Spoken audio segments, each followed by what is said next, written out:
உறவுகள் எல்லாம் இங்குதான் இருக்கின்றது. மெய்யழகன் இசை வெளியீட்டு விழாவில் நடிகர் கார்த்தி பேட்டி. இயக்குனர் பிரேம்குமார் இயக்கத்தில் சூர்யாவும் ஜோதிகாவும் இணைந்து தயாரித்துள்ள மெய்யழகன் என்ற திரைப்படத்தில் கார்த்தியும் அரவிந்த் சுவாமியும் முதன்மை கதாபாத்திரங்களில் நடித்துள்ளனர்.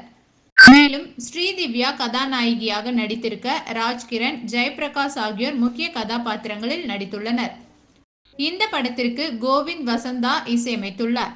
இப்படம் வருகிற செப்டம்பர் 27ஆம் தேதி வெளியாக உள்ளதால் படத்திற்கான ப்ரமோஷன் பணிகள் விறுவிறுப்பாக நடைபெற்று வருகிறது.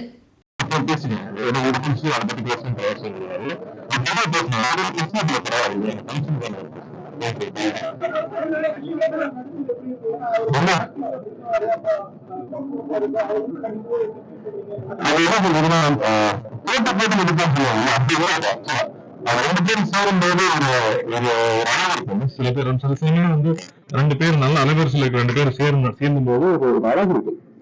அந்த அளவு ரொம்ப நல்லா இதுல வந்திருக்கு அப்படிங்கிறத நான் பாக்குறேன். ஸோ போட்டிங்கிறத விட ரொம்ப ரசிச்சு ரொம்ப என்ஜாய் பண்ணி 2 பேரும் பவர்ஃபுல்லா இருப்பாங்கிறதுனால அது ரொம்ப அழகா வந்திருக்கு.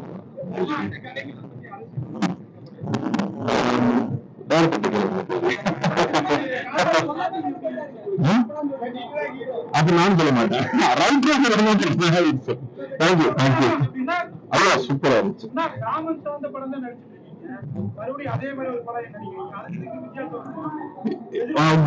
நான் முடிஞ்ச அளவுக்கு ஒரே மாதிரியான கதைகள் தேர்ந்தெடுக்கல. ஒரு வாட்டி நிரந்தரமான கதைகள் தான் தேர்ந்தெடுத்துட்டே இருக்கேன். தஞ்சாவூர் எடுக்கிற மாதிரியான ஒரு கதைங்கிறதுனால அந்த மண்ணுக்கும் அந்த இடத்துக்கும் உண்டான ஒரு விஷயம் இந்த படத்துல ரொம்ப ஆழமாவே இருக்கும்னு சொல்லலாம்.